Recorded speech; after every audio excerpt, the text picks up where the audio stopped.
Graças a Deus. Olha, antes de se assentar aí, pega de novo a sua Bíblia, abre aí comigo no livro de Atos dos Apóstolos e abre, por favor, em Atos capítulo 2. Eu quero ler com vocês do verso 37 e 38, nós vamos orar e então vamos ao nosso estudo de hoje. Vamos assim, Atos 2, a partir do verso 37. Atos 2, a partir do verso 37, diz assim: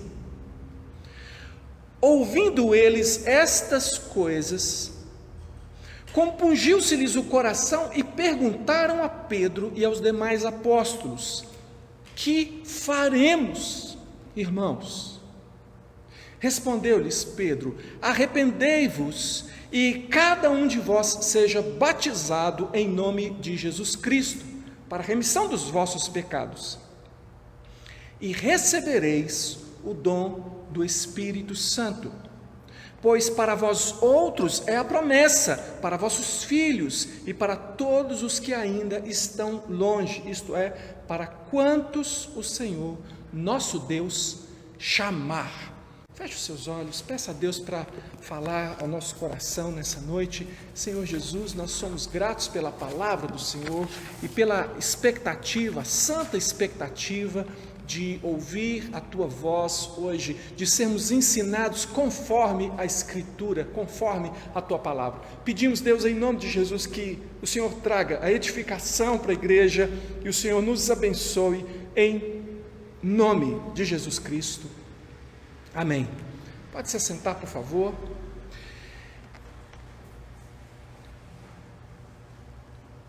O que é uma igreja excelente? Este é o nosso alvo, descobrir, esse é o nosso alvo, entender. O nosso alvo é consultar as Escrituras e saber delas, através delas, o que a Escritura nos revela a respeito da igreja, dessa igreja excelente, essa igreja saudável, essa igreja que Jesus Cristo quer que eu e você sejamos. E esse tem sido o motivo dos nossos encontros. Nós já apresentamos aqui algumas marcas de uma igreja saudável, porque, claro, tem que haver algo que diferencie, tem que haver algo que marque, tem que haver algo que defina que uma igreja é uma igreja aprovada por Deus, é uma igreja que agrada àquele que é o Senhor da igreja. Portanto, nós já apresentamos algumas marcas.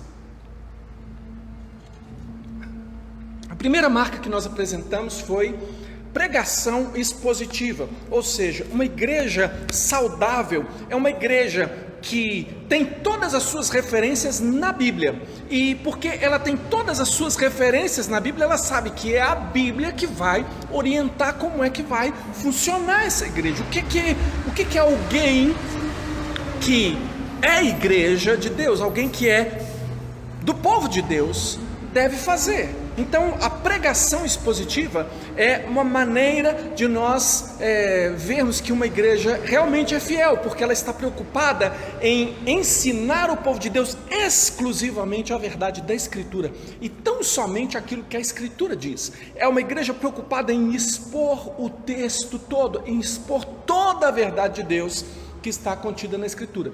Uma pregação expositiva. Mas para expor corretamente a Bíblia, há uma segunda marca de uma igreja excelente, uma segunda marca de uma igreja saudável. Essa marca é uma teologia verdadeiramente bíblica, ou seja, uma compreensão do significado todo da Bíblia. E aí a gente precisa entender que o centro da Bíblia é Jesus Cristo, que a Bíblia trata de uma só história, e não um monte de histórias desconectadas. Ela trata somente de uma história, a história da redenção dos homens, a história desde a criação dos homens até a consumação final e ela está totalmente interligada. É por isso que Jesus um dia disse: examinais as Escrituras, porque cuidais ter nelas a vida eterna, e são elas que testificam de mim. De modo que uma teologia bíblica saudável é uma teologia bíblica que entende que a aliança no Antigo Testamento ela está valendo, é a mesma aliança, é o mesmo pacto,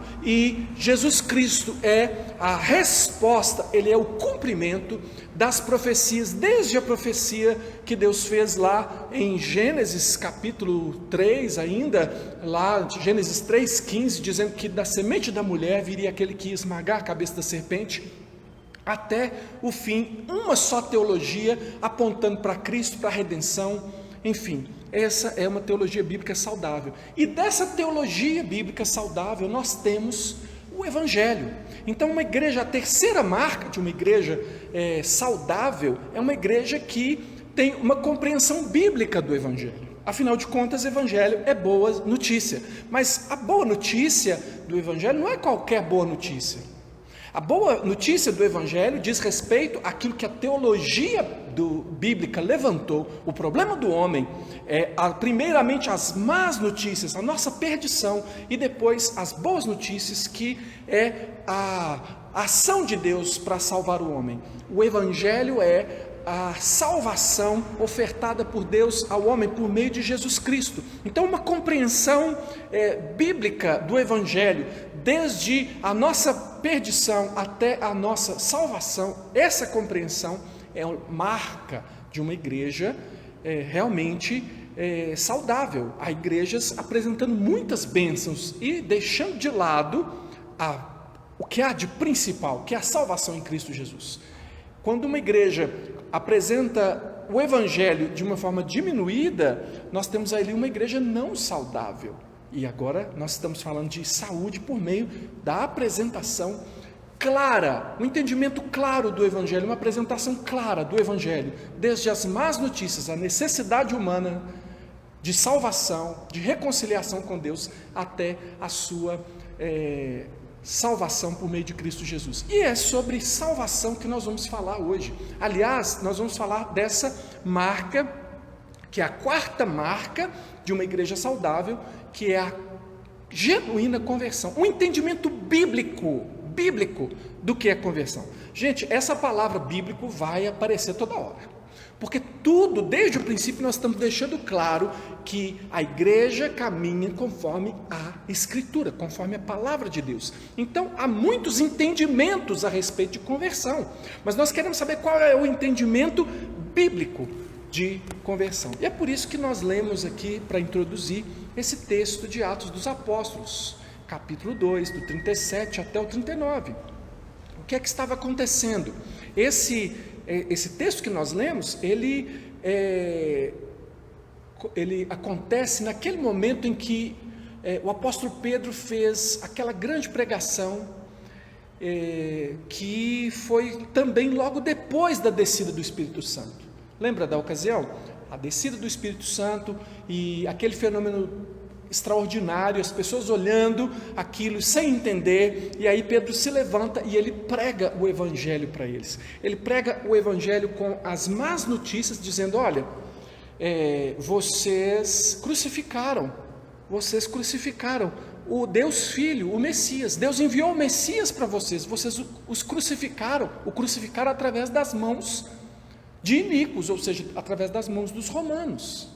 Mas as boas notícias é que Deus teve compaixão da ignorância de vocês, e Ele resolveu chamar vocês ao arrependimento dos seus pecados e à fé no Salvador Jesus Cristo. Nós precisamos responder hoje a pergunta: o que é conversão?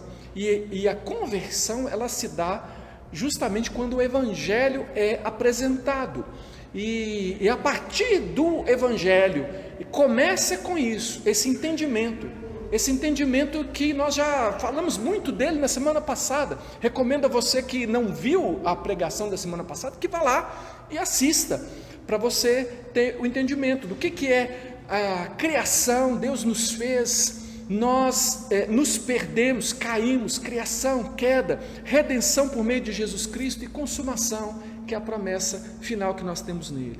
Nós estamos falando de conversão e nós precisamos entender qual é o propósito da conversão. O que é conversão, né? Conversão, mudança de direção. O que é conversão? Mudança de direção. E qual é o propósito de Deus ao converter alguém? Qual é o propósito dessa mudança na sua vida e na minha vida? Veja que Deus tem um propósito. Ele, através da conversão, Ele forma a sua igreja. Uma pessoa convertida, ela é constituída em filho de Deus. Uma pessoa convertida, ela passa a integrar o povo de Deus. Uma pessoa convertida é salva. Mas a salvação é individual, porque cada um precisa confessar Jesus como Senhor e Salvador. As pessoas são salvas individualmente, mas elas não são salvas individualmente para um propósito individualista. Todas as pessoas são salvas para compor o propósito coletivo de Deus, que é a igreja, que muitas vezes nós chamamos de reino de Deus. Jesus usou muito essa linguagem do reino. E a palavra de Deus fala desse reino que nós somos em Cristo Jesus, um reino de sacerdotes, um reino de pessoas chamadas para ministrar às outras pessoas que ainda precisam ouvir o Evangelho. Portanto, a verdadeira e excelente igreja, ela é constituída por pessoas convertidas. Eu quero te explicar melhor isso.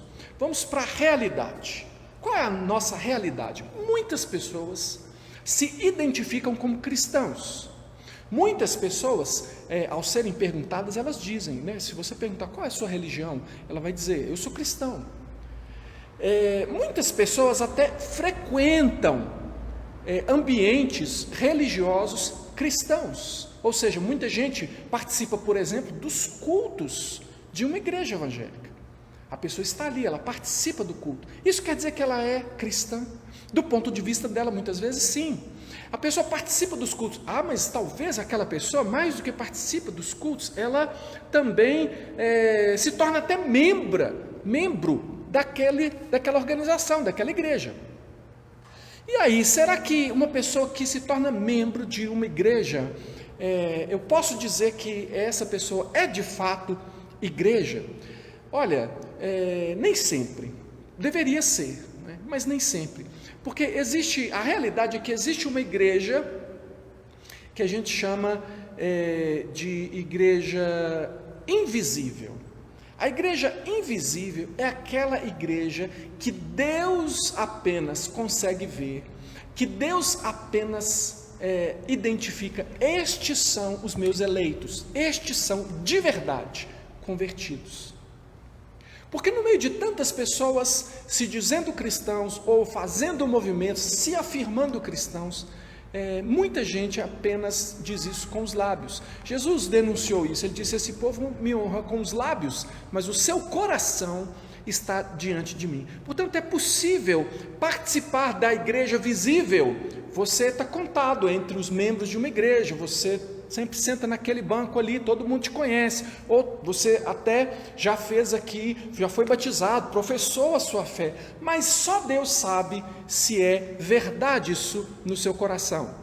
Aliás, você também pode saber, e um dos objetivos que eu tenho nessa noite é dar a você condição de entender se você é de verdade convertido, ou se você é talvez apenas um convencido. Você foi convencido de que é bom fazer parte da igreja, você está aí, mas o seu coração ainda não foi transformado por Deus. É possível que isso tenha acontecido? É possível. Eu quero que você grave bem na sua mente que Deus é quem forma o seu povo. Deus faz isso, Ele forma a sua igreja através da conversão. Essa conversão é uma obra de Deus. Lembra quando Jesus disse, edificarei a minha igreja e as portas do inferno não prevalecerão contra ela? Jesus, ele não é passivo na história da redenção. Jesus Cristo é ativo. Deus é ativo na redenção. Eu vou explicar mais isso, mas é importante você entender que Deus está edificando uma igreja verdadeira, uma igreja excelente, que é constituída de pessoas convertidas. Portanto, a igreja invisível, porém a igreja eleita, a igreja que tem de verdade um relacionamento com Deus, a igreja que não é apenas igreja na presença dos homens, mas é a igreja diante de Deus, essa igreja é constituída de pessoas convertidas. Será que você é convertido? Será que eu sou um convertido? O nosso tema de hoje, então, essa marca de uma igreja saudável, é que uma igreja saudável tem uma compreensão bíblica da conversão. Você precisa compreender, a igreja precisa compreender biblicamente o que é uma conversão. O que é uma pessoa convertida? O que é uma pessoa convertida? Você sabe quando uma pessoa é convertida? E eu vou te falar algo que muitas pessoas pensam que é o que caracteriza uma pessoa convertida. Muitas pessoas têm por certo de que convertido é uma pessoa que fez aquela chamada oração do pecador. A oração do pecador é aquela oração baseada em Romanos 10, versículos 9 e 10. Romanos 10, versículos 9 e 10 diz assim: se com a tua boca confessares Jesus como Senhor, e em teu coração creres que Deus o ressuscitou dentre os mortos, serás salvo. Opa, a conversão, eu quero ser convertido, porque eu quero ser salvo, eu preciso ser salvo. E a Bíblia está dizendo que se com a tua boca confessares a Jesus como Senhor, com a boca, e no coração creres que Deus o ressuscitou dentre os mortos, Deus ressuscitou Jesus dentre os mortos, será salvo. Oh, entendi. Vamos ver o 10 aqui para entender mais ainda. Porque com o coração se crê para a justiça e com a boca se confessa a respeito da salvação. Muito bem. Então, salvo, convertido, é quem confessa com a boca e crê com o coração? Sim. Então tá. Aí a pessoa lembra de que houve um momento, talvez em um culto, ou talvez num pequeno grupo, ou talvez um amigo chegou para você e disse: você já fez a oração confessando a Jesus como seu Senhor e Salvador? Aí você disse naquela ocasião: como assim? E a pessoa disse assim: porque a Bíblia diz em Romanos 10, versículos 9 e 10, que se com a tua boca confessares a Jesus como Senhor, ou seja, se você disser com a sua boca, eu confesso que Jesus Cristo é o Senhor, e se no seu coração você crer que Deus o ressuscitou dos mortos, você acredita que Jesus ressuscitou dentre os mortos? Acredito. Então, se você confessar com a boca e se você crer com o coração, você é salvo.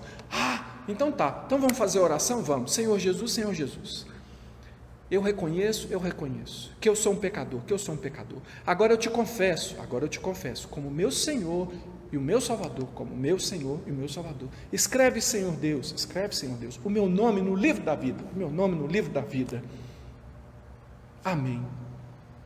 Aí a pessoa disse: agora você está salvo. Agora eu estou salvo? Agora você é um cristão. A pergunta é: será mesmo que essa oração é mágica? Será mesmo que alguém que fez essa oração, que disse essas palavras de verdade, é um salvo? Porque nós precisamos entender o que o texto de verdade está dizendo. O que significa coração para a Bíblia? O coração para a Bíblia, ele diz respeito a você como um todo. Quando a Bíblia diz, quando Deus diz: filho meu, dá-me o teu coração, Ele não está pedindo as suas emoções, Ele não está pedindo um momento para você ficar tristinho, porque Jesus morreu na cruz. Ele não está pedindo para você se emocionar com a fé, se emocionar com Deus, se emocionar, achar Deus lindo. Não é isso. O coração, quando Deus te fala, me dá o seu coração, Ele não está pedindo para você entregar suas emoções a Deus, mas Ele está pedindo uma entrega completa, porque coração, segundo a Bíblia, envolve a sua mente, envolve a sua vontade, envolve o seu ser como um todo. Confessar a Jesus significa ter um compromisso com Ele. É o que diz Romanos capítulo 12. Veja que eu li Romanos capítulo 10, não é mesmo? Romanos capítulo 10, você sabe que tem 9 outros capítulos antes, certo?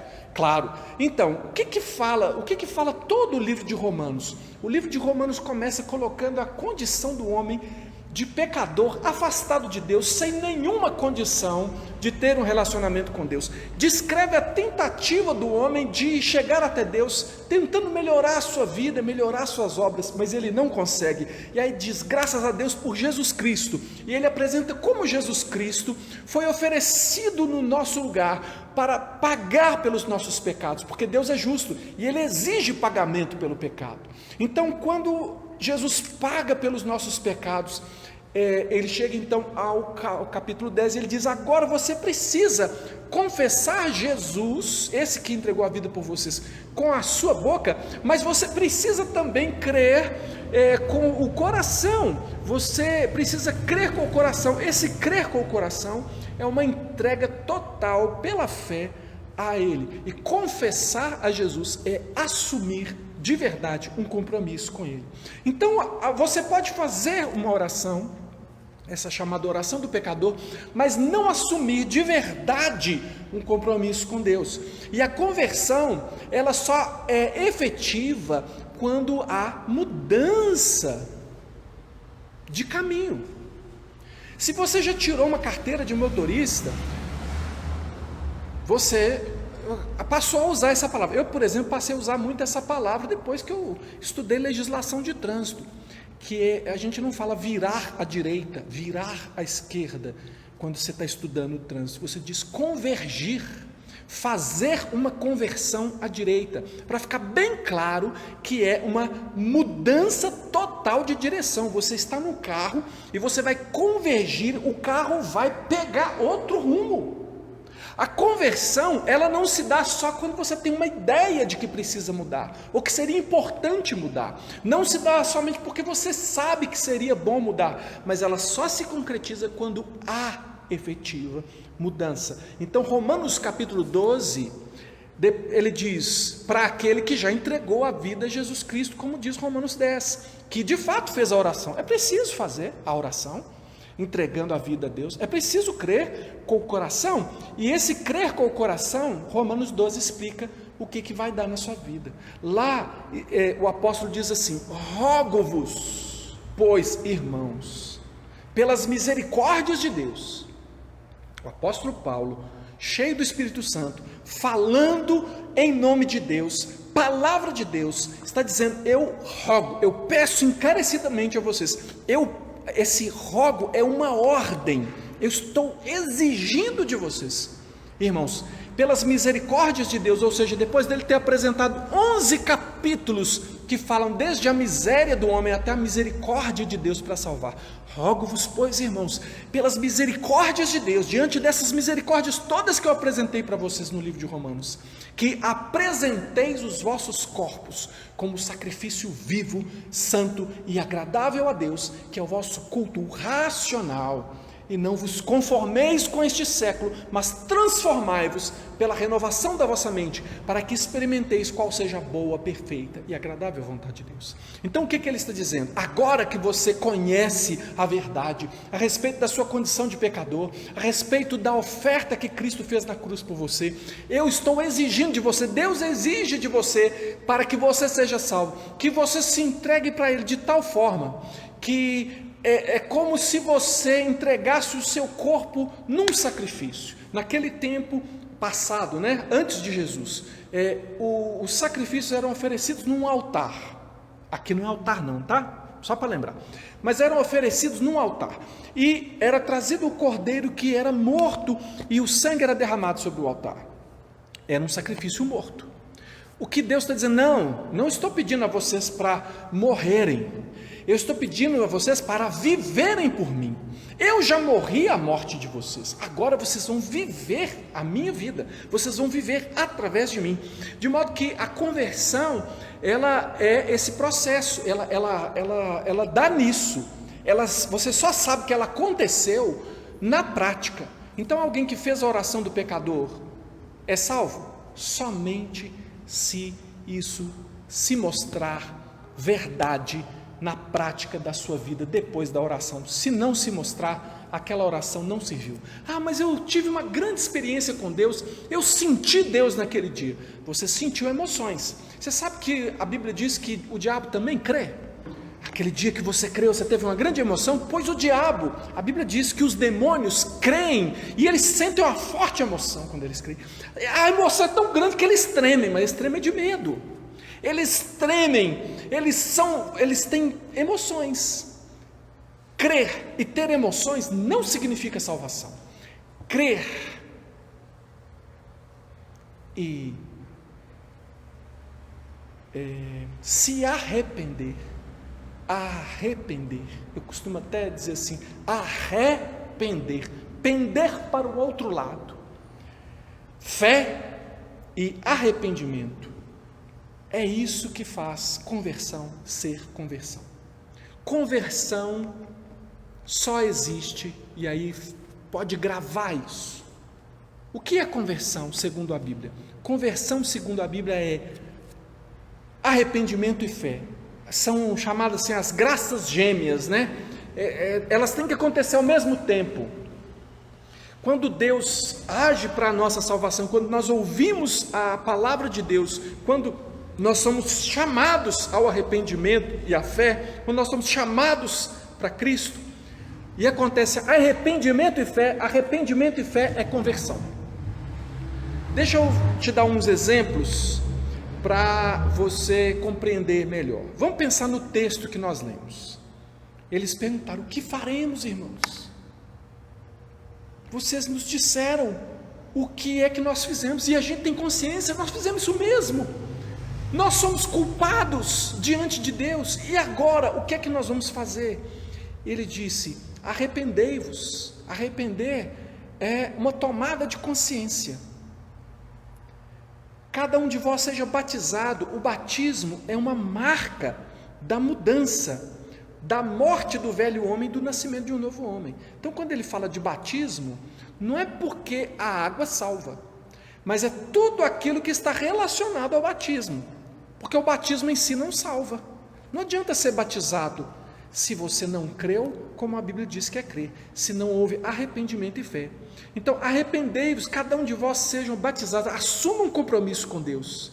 Lembra do que Deus falou, que Jesus falou para Nicodemos, um sábio que o procurou uma noite, disse: que farei, Senhor? Como é que é esse negócio de salvação e tudo? Jesus disse: você precisa nascer de novo, Nicodemos. Novo nascimento, nova vida.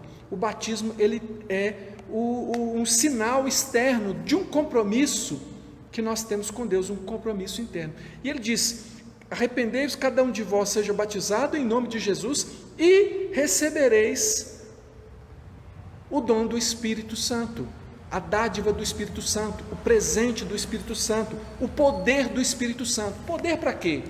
Poder para fazer aquilo que, quando você estava morto no pecado, você não conseguia fazer. Poder para dar frutos conforme o Espírito Santo e não conforme você. Poder para ser aquilo que você não conseguiria ser. Poder para, de verdade, mudar a sua vida, para fazer a mudança. Então, é uma obra de Deus. É uma obra de Deus porque o Espírito Santo convence você do pecado. E quando você se arrepende e crê em Jesus, você recebe esse poder do Espírito para viver a vida que Ele chamou você para viver. Mas nós podemos ter pessoas batizadas e ao mesmo tempo perdidas? Sim, pelo que eu expliquei, porque o batismo significa um pacto, uma aliança. Ah, mas então, a pessoa fez o pacto, ela fez a aliança, ela foi batizada. Pois é, deixa eu falar uma coisa para você, você vai me entender. Tem pessoas que querem casar, mas não querem ser casadas, já viu? Tem, assim. Às vezes eu estou fazendo um aconselhamento de uma pessoa para o casamento e eu percebo que tudo que a pessoa quer é a cerimônia. Ela está tão focada na cerimônia que eu quero conversar com ela sobre o que vai acontecer depois, como é que ela, segundo a Bíblia, deve viver o seu casamento, mas ela não está interessada nisso, ela está interessada na cerimônia do casamento. Tem gente que quer, por que tantos casamentos são desfeitos? Porque tem gente que quer casar, mas não quer ser casado, não quer o compromisso do casamento, ele quer Aquilo que ele acha legal no casamento, mas aquilo que eu não acho legal eu não quero, por isso que os casamentos se desfazem. Tem pessoas que querem ter filhos, não, que legal, eu queria ter um filho, mas não quer criar o filho, não quer ter o trabalho, não quer educar o filho. Tem pessoas que querem ter emprego, mas não querem ter trabalho. A pessoa está desempregada, doida para arrumar um emprego. Quando arruma um emprego, reclama do trabalho. Então, é muito fácil uma pessoa querer o batismo e não querer o compromisso que o batismo representa. Portanto, não há uma verdadeira conversão. Eu vou dar um outro exemplo aqui para você, para ficar mais fácil ainda de entender se alguém é convertido ou não. Eu disse para você que tem que ter duas coisas na conversão, não é? Arrependimento e fé. O que acontece quando alguém tem fé, mas não tem arrependimento? É possível? É possível crer e não ter arrependimento? É. Por exemplo, os fariseus que creram em Jesus. A Bíblia diz lá em João capítulo 12, verso 42 e 43 o seguinte: contudo, muitos dentre as próprias autoridades creram nele. Olha só, creram em Jesus. Mas, por causa dos fariseus, não o confessavam, para não serem expulsos da sinagoga, porque amaram mais a glória dos homens do que a glória de Deus. Então aqui não é bem os fariseus, são as autoridades, né? Fariseus no meio, mas as autoridades que creram em Jesus, fé, mas sem arrependimento, não mudaram a sua vida por causa de Jesus, não seguiram a Jesus. Elas creram que Jesus era o Messias, mas não tiveram conversão na sua vida, não tiveram fé não tiveram arrependimento. Eles achavam que podiam continuar assim, que daria certo. Fé sem arrependimento. Agora você quer ver o que acontece com arrependimento sem fé? É possível ter um grande arrependimento e não ter fé? Judas teve um grande arrependimento. Olha o que diz Mateus 27, no auge da crise que ele teve porque ele entregou Jesus e viu que Jesus ia ser crucificado. Ele vai lá diante daqueles para quem ele tinha vendido Jesus, e Mateus 27, a partir do verso 4, diz assim: pequei, olha o Judas falando, pequei, traindo sangue inocente. Eles, porém, responderam: que importa, isso é contigo. Então Judas, atirando para o santuário as moedas de prata, retirou-se e foi enforcar-se. Arrependimento sem fé. Ele se arrependeu profundamente. Ele falou: o que eu fiz? Eu traí a Jesus, o santo, o perfeito. Eu traí a ele. Mas ele não teve fé que Jesus podia resgatá-lo. Ele não foi a Jesus. Ele preferiu resolver do jeito dele. Então ele tentou aplacar o desespero do seu coração, fazendo o pior, que foi matando-se. Ele jogou fora o dinheiro, falou: não adianta dinheiro. Arrependimento a tal ponto que ele até se matou, mas foi para o inferno. Eu penso que ele foi para o inferno. A Bíblia diz que ele era o filho da perdição. Eu tenho todos os motivos para que ele foi para o inferno. Não é que eu estou mandando ninguém para o inferno, não. Agora você quer ver quando acontece arrependimento e fé? Paulo, Atos dos Apóstolos, verso 26, a partir do 14, diz assim: e caindo todos nós por terra, ouvi uma voz que me falava em língua hebraica: Saulo, Saulo, por que me persegues? Dura coisa é recalcitrares contra os aguilhões. Então eu perguntei: quem és tu, Senhor? Ao que o Senhor respondeu: eu sou Jesus, a quem tu persegues. Mas veja que Saulo já cai dizendo: quem és tu, Senhor? E a mudança de direção na vida de Saulo mostrou que de fato houve conversão. Ele de fato se arrependeu. Ele se arrependeu do que ele fez com o povo de Deus. Ele se arrependeu de ter perseguido a Jesus, mas ele também teve fé que Jesus Cristo podia salvar o pior dos pecadores. Há um momento em que ele diz que Jesus veio ao mundo salvar os pecadores, dos quais eu sou o principal. Então ele tanto tinha fé, tinha o arrependimento por ser pecador, como também tinha fé na salvação por meio de Jesus Cristo. Então conversão é quando há arrependimento profundo e fé. Eu sou um terrível pecador, mereço o inferno, mas não vou para o inferno. Por quê? Por causa do sacrifício de Jesus Cristo por mim, da entrega dele por mim. Portanto, eu faço um compromisso com ele. O arrependimento e a fé em Jesus como Jesus é Senhor, vai me levar a buscar a vontade de Deus. Então, para a gente concluir aqui, eu quero dizer para você algumas coisas assim, muito diretamente a respeito de conversão. Conversão bíblica. Primeiro, que ela é uma exigência de Deus. Deus não tem netos, tá bom? Você que é filho de crente, se você não se arrepender dos seus pecados, se você não se vê como pecador, você que está aí só no joguinho, achando que a vida é uma grande festa, a vida não é uma grande festa, nós estamos no meio de uma guerra, uma luta espiritual tremenda. Você é um pecador que precisa se arrepender e ter fé em Jesus, precisa se arrepender dos seus pecados e precisa crer na salvação por meio de Jesus. É uma exigência. Sem fé é impossível agradar a Deus. A Bíblia diz em João 3,3: a isso respondeu Jesus: em verdade te digo, se alguém não nascer de novo, não pode ver o reino de Deus. Então é preciso transformação completa, é preciso que você se arrependa e creia em Jesus, se arrependa dos seus pecados e creia em Jesus como seu Salvador. É uma exigência. Você não vai chegar a Deus se não for por meio da fé em Cristo Jesus. Essa fé exige entendimento, não é apenas uma experiência espiritual e emocional, embora ela também seja.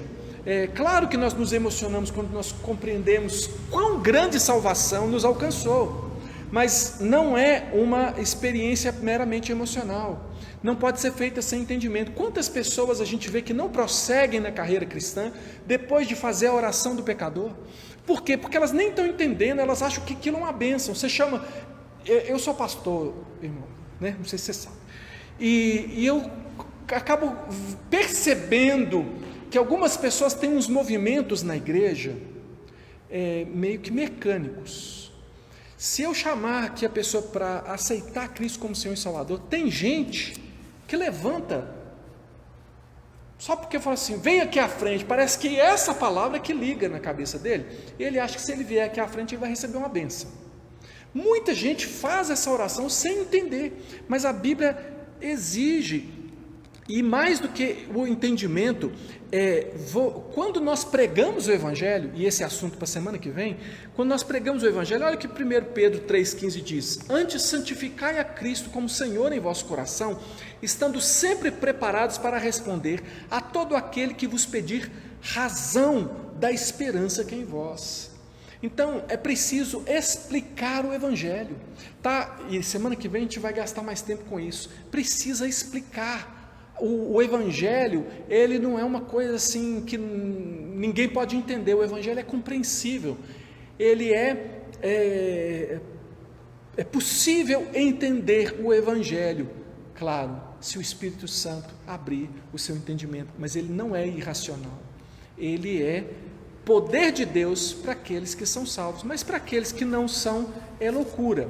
O Evangelho também exige fé genuína. Hebreus 11,6 diz: de fato, sem fé é impossível agradar a Deus, porque é necessário que aquele que se aproxima de Deus creia que Ele existe e que se torna galardoador dos que o buscam. Então, veja o que é essa fé genuína. Sabe por que você precisa mudar de vida? Olha só, você só muda de vida quando você sabe que não há outra solução. É só assim que a gente muda de vida. Eu só mudo de caminho quando eu tenho certeza que aquele caminho ou não vai levar onde eu preciso chegar, ou pior ainda, vai me levar onde eu não quero chegar de jeito nenhum. É só aí que eu mudo de caminho. Então, eu falo que é preciso fé genuína, por quê? Você sabe como que é fé genuína? Fé genuína é aquele dia que a pessoa precisa fazer uma cirurgia. Eu vou para o médico porque eu preciso fazer uma cirurgia no coração. Vai ter que colocar aqui uma ponte de safena. E a operação é assim, ele vai serrar o meu peito, vai abrir aqui as minhas costelas, vai botar a mão lá no meu coração, vai cortar os negócios lá, vai pôr a outra veia que vai tirar lá da minha perna, essa fenda, vai pôr no lugar, vai fechar de novo e dizer que eu vou ficar melhor, porque se eu não fizer eu vou morrer. Aí eu falo assim, já que a opção é morrer, a outra opção é morrer, eu fico com a opção da cirurgia. Aí você chega lá, você deita na cama, eles vão lá te dar, aplicar a anestesia, você espera, deixa cortar, deixa sangrar, deixa rasgar. Por quê? Porque você crê que aquela pessoa que está fazendo isso vai colocar você numa condição melhor. É só por isso. Ninguém vai lá, estou com a vontade de ter uma experiência, estou querendo ter a experiência da ponte de Safena. Nunca vi ninguém pedir. É só quando você tem certeza que você precisa se entregar. Essa fé em Jesus, ela só acontece se você tiver certeza que você está perdido, que você vai para o inferno, que a sua vida já está se manifestando no inferno na sua vida. Eu costumo dizer que às vezes o inferno já começa a chegar antes e depois piora. Ao passo que na vida do crente começa a melhorar aqui e depois fica esplêndido. Então a fé é exigida, a fé é comprovada pela mudança radical de vida. Romanos 14, 9, tem um versículo bem interessante que diz assim: foi precisamente para esse fim que Cristo morreu e ressuscitou. Olha só, e põe 2 pontos. Veja, está escrito assim: eu vou dizer para você por que Cristo morreu e ressuscitou. Quer saber? Está aqui, ó, Romanos 14, 9, diz assim: ele morreu e ressuscitou para ser Senhor, tanto de mortos como de vivos. Então, mudança radical. Você não manda mais na sua vida, agora quem manda é Cristo. E Cristo fala por meio da palavra, Ele é a própria palavra. Então, essa mudança radical de vida é uma mudança para o estilo de vida que a Bíblia ensina você como é viver. Então, e finalmente resulta da ação de Deus, que eu já falei bastante aqui, né? João capítulo 15, verso 16 diz assim: não fostes vós que me escolhestes a mim, pelo contrário, eu vos escolhi a vós outros, e vos designei para que vades e deis fruto, e o vosso fruto permaneça, a fim de que tudo quanto pedirdes ao meu Pai, em meu nome, Ele vos conceda. Isso também nos ajuda, nos traz humildade na evangelização, né? Porque a gente sabe que é uma ação de Deus, o Espírito Santo é quem converte, mas de evangelização mesmo nós vamos falar na semana que vem. Muito bem, eu quero concluir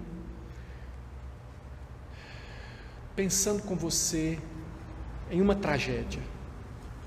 Não é, pastor, terminar pensando em tragédia? Pensa que tragédia. Porque todo esse estudo que nós estamos dando aqui é porque nós queremos ser uma igreja excelente, porque nós estamos a caminho de fazer 50 anos como igreja organizada. Pensa terminar 50 anos sendo uma igreja organizada, porém uma igreja que não tem nada de excelente. Pensa que tragédia uma igreja formada por adesão. O que é adesão? Adesão é diferente de conversão. Adesão é quando as pessoas gostam, elas gostam do ambiente, gostam da música. Quantas pessoas eu já vi que vieram à igreja e falaram: eu gostei, não estou gostando, mas eu não gosto do louvor aqui, eu vou para um lugar onde tem um louvor que me agrada mais. Outras pessoas vieram e disseram: não, mas eu não quero ficar aqui, porque aqui não tem um departamento infantil que atenda às minhas necessidades, eu vou procurar uma outra igreja. Eu quero uma igreja que me sirva, mas assim, eu sou a favor de igreja, então assim, eu quero frequentar. Pastor, eu estou querendo vir para essa igreja, como é que é tal coisa aqui na igreja? Pois é, porque eu gosto de... Uma igreja por adesão é uma igreja de clientes, e é uma igreja, a pior tragédia é porque não são pessoas convertidas, ou seja, não são pessoas que nasceram de novo, não são pessoas cheias do Espírito Santo. E se você for deixando acontecer a adesão de pessoas, e se você diz para uma pessoa que ela é crente só porque ela fez a oração do pecador, se você diz para uma pessoa que ela é crente porque ela é membro da igreja, porque ela conseguiu, pensa que tragédia, porque dá para enganar pastor, presbítero, dá para a pessoa chegar e dizer: não, a pessoa engana a si mesma, né? Não, eu acredito em tudo isso, mas ela não põe por prática na vida o evangelho. E uma pessoa que não põe por prática a vida no evangelho, e se ela não for corrigida, se ela não se arrepender e não crer em Jesus para a salvação, pensa que tragédia, uma igreja cheia de membros não convertidos. Pensa como vai ser a liderança dessa igreja no futuro. Vão começar, pessoas não convertidas vão começar a ser líderes nessa igreja. Vão se tornar professores, vão se tornar líderes de crianças, líderes de adultos, vão se tornar pastores e presbíteros. São pessoas que gostam da religião, que gostam de Jesus, mas que adoram fazer as coisas do seu jeito e não do jeito de Deus. E a igreja vai se desviando do propósito. Deixa de ser uma igreja saudável para ser uma igreja doente, até que ela seja uma igreja morta. E que o Senhor vai retirar do meio dessa igreja o seu candeeiro, que o Senhor vai retirar o seu espírito dessa igreja, e essa igreja vai ser uma igreja de fachada. Quantas denominações existem hoje que já abandonaram o Evangelho há muito tempo por causa das conveniências, assim como aquelas autoridades que creram em Jesus, mas por causa das conveniências do mundo, porque amaram mais o mundo do que a Cristo, elas deixaram a fé, e agora elas estão reinterpretando a Bíblia. Reinterpretando não, estão reescrevendo, estão mentindo a respeito do que a Bíblia diz. Tragédia para nós, uma igreja por adesão. As pessoas precisam saber que elas não são convertidas, e aqui vai uma advertência para você que é líder de pequeno grupo, uma advertência para você que é crente, convive com uma pessoa que pensa que é crente, e você não exorta essa pessoa. Você está errado. Você está pecando contra essa pessoa, está pecando contra Deus. É nossa tarefa evangelizar, e nós evangelizamos o tempo todo. Eu não sei quem é crente, eu prego o evangelho todo o tempo, seja do púlpito, seja na minha casa, seja nos meus relacionamentos, seja dentro do conselho da igreja, em qualquer lugar, eu estou sempre apresentando o evangelho, porque eu creio que o Espírito Santo converte as pessoas, e se há alguém não convertido, Deus pode ter misericórdia e transformar essa vida.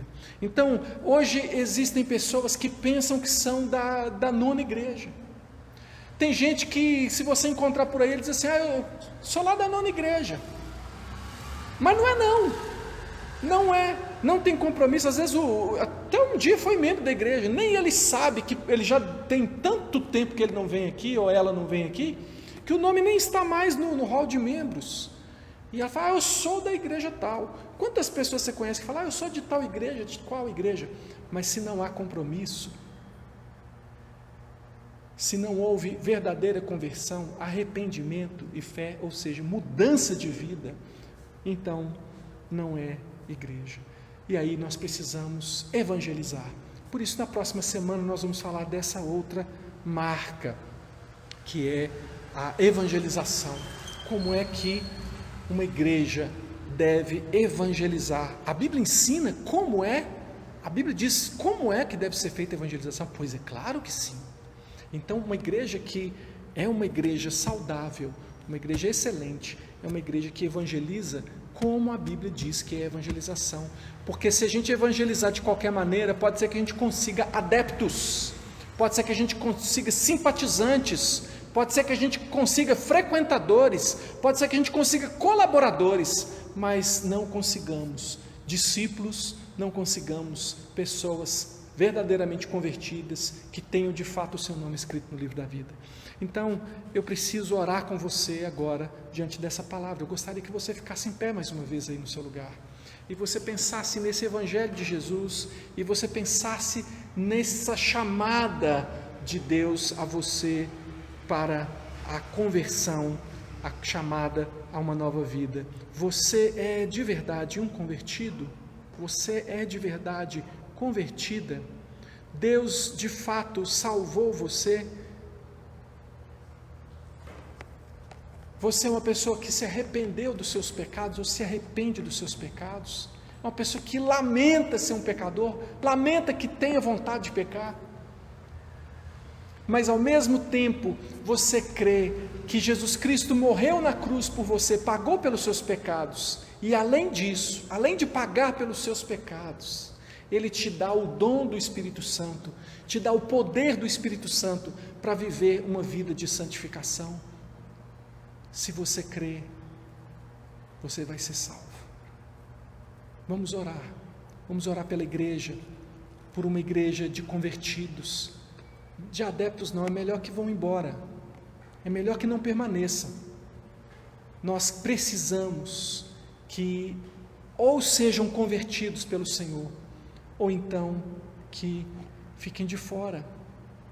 Mas nós precisamos orar, a nossa oração é por conversão. Eu não vou apontar ninguém como não convertido. Você vai?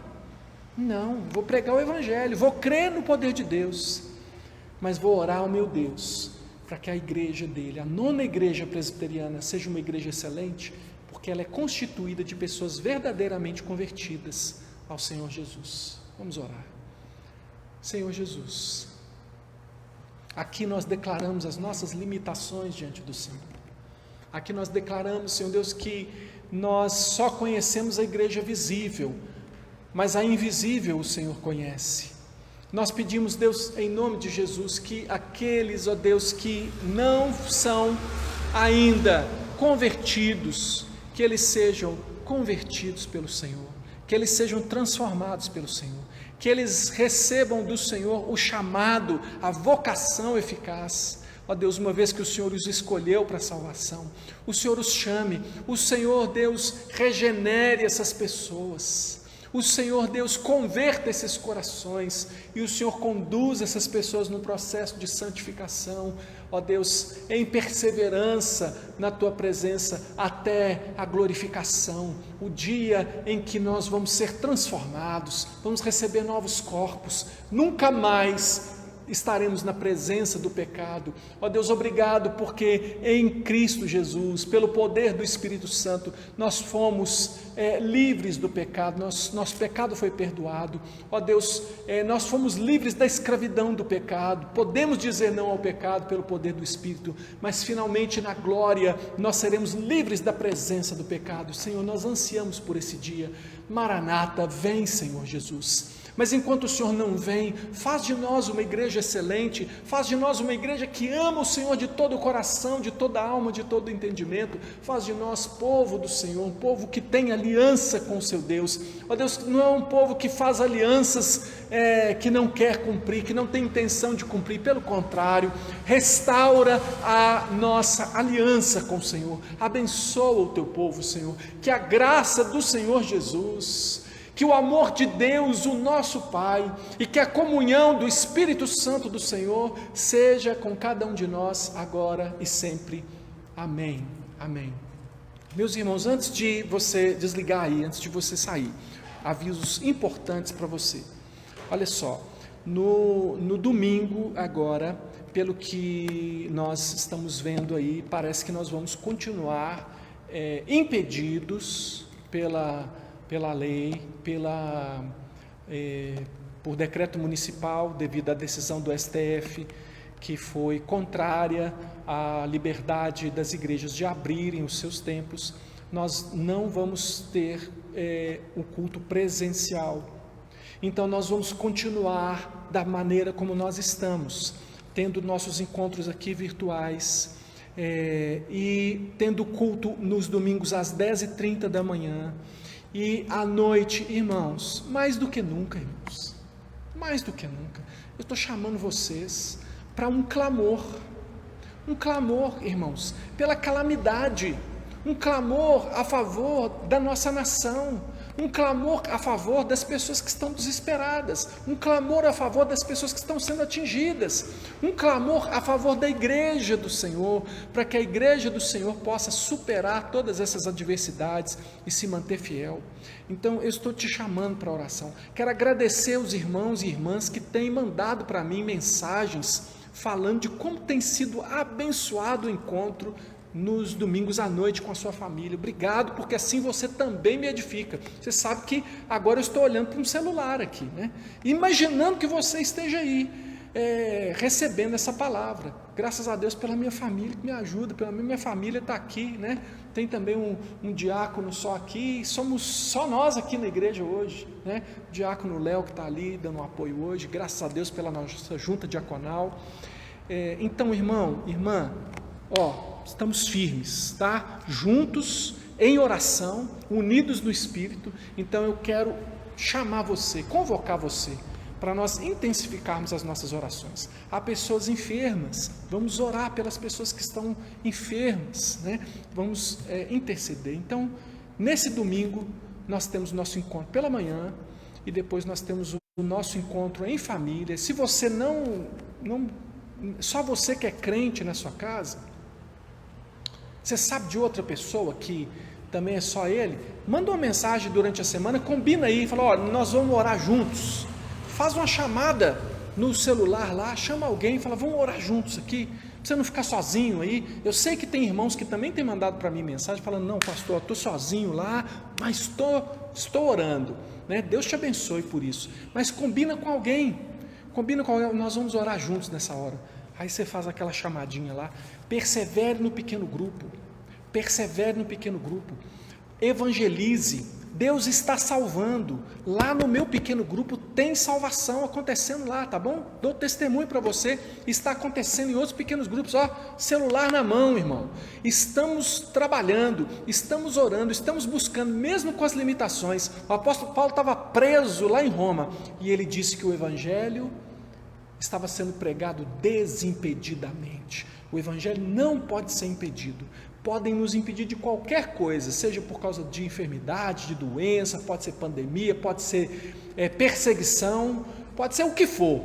O evangelho não vai ser jamais preso, jamais vai ser retido. Então vamos na fé, tá bom? Um grande abraço para você, que Deus te abençoe em nome de Jesus.